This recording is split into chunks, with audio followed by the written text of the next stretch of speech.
Hello viewers, প্লান্টটি দেখতে পাচ্ছেন salvia. এটার এখন প্লান্টিংয়ের সময় হয়ে গেছে। আমি একটা এভাবে ডাল নিয়েছি।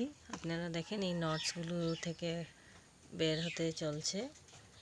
এখন সেপ্টেম্বর মাস, ফার্স্ট উইক, আগস্ট সেপ্টেম্বরে এই সালভিয়ার এভাবে ডালগুলো আপনারা নিয়ে চারা করতে পারেন। আমি এভাবে একটা নিয়েছি, আগেও নিয়েছি। এখন মনসুন সিজন, আরও কয়েকটা নিব।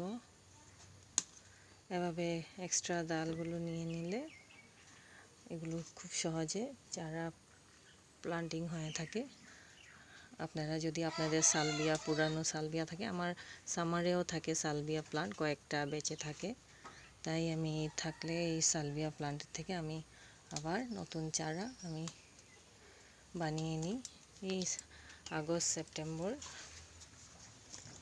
এভাবে আমি ছোট ছোট ডালগুলো নিয়ে এভাবে আপনাদের খালি টব থাকলে বা পর্তুলিকা, এখন আরও 1 মাস সিজন চলে যাবে, তাই পর্তুলিকার জায়গাতে আপনারা সালভিয়া উইন্টার্সেরগুলো প্রতিস্থাপন করতে পারেন। আমার আগস্টে প্রতিস্থাপন করা একটা ডাল বের হয়েছে, ছোট আগ।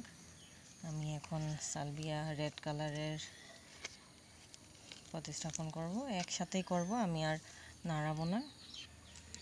আমার খালি টাপের মধ্যে আমি প্রতিস্থাপন করে দিয়েছি। আপনারা যেগুলো সামারের ফ্লাওয়ার যদি থেকে যায় এভাবে, সেগুলো এখন আগস্ট সেপ্টেম্বর থেকে আপনারা উইন্টার্সের জন্য রেডি করে নিতে পারেন। আমি এভাবেই করি প্রতি বছর। সালভিয়া আমার আগস্টে লাগানো ডাল এভাবে সুন্দর হয়ে গেছে। ধন্যবাদ আমার ভিডিও দেখার জন্য। ভালো লাগলে লাইক অ্যান্ড সাবস্ক্রাইব করবেন।